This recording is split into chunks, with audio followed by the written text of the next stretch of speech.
اس حدیث کے آخری الفاظ ہیں ان یصلح بہ بین فئتین عظیمتین من المسلمین، کہ امید ہے کہ اللہ تعالیٰ اس کے ذریعے مسلمانوں کے دو بڑے گروہوں کے درمیان صلح کروائے گا۔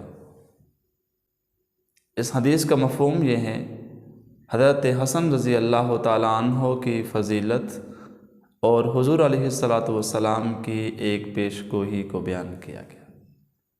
صلح کا پس منظر یہ ہے، حضرت عثمان رضی اللہ تعالیٰ عنہ کی شہادت کے بعد لوگوں نے حضرت علی کے ہاتھ پر بیعت کر لی۔ اس وقت حضرت امیر معاویہ صوبہ شام کے گورنر تھے۔ حضرت علی نے حضرت امیر معاویہ کو معزول کر دیا اور انہوں نے معزول ہونے سے انکار کر دیا۔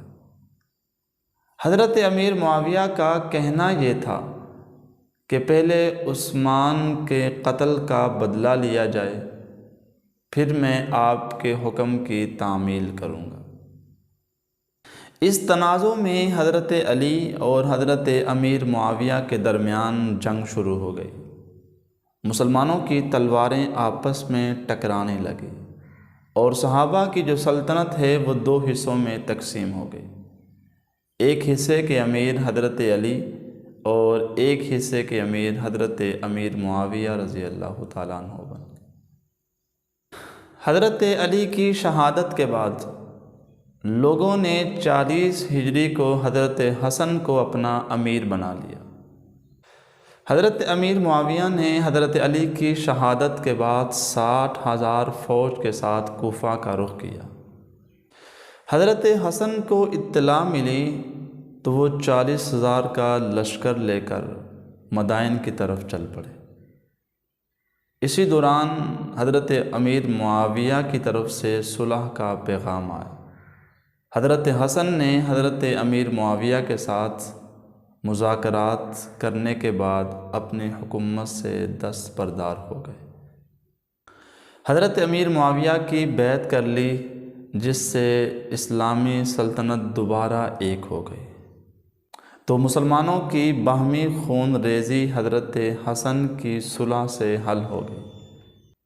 اسی طرح رسول اللہ صلی اللہ علیہ وسلم کی پیش گوئی صحیح ثابت ہوئی کہ میرا یہ بیٹا مسلمانوں کے دو بڑے گروہوں کے درمیان صلح کروائے گا، اور حضرت حسن کا 50 ہجری میں مدینے میں انتقال ہوا۔ اس حدیث کے آخری الفاظ یہ ہیں ان یصلح بہ بین فئتین عظیمتین من المسلمین۔ اس کا مفہوم یہ ہے کہ رسول اللہ صلی اللہ علیہ وسلم کا فرمان ہے کہ میرا یہ بیٹا یعنی کہ حضرت حسن رضی اللہ تعالیٰ عنہ مسلمانوں کے دو بڑے گروہوں کے درمیان صلح کروائے گا۔ رسول اللہ صلی اللہ علیہ وسلم نے اس پیش گوئی کو بیان فرمایا اور وقت گزرنے کے بعد یہ پیش گوئی صحیح ثابت ہوئی۔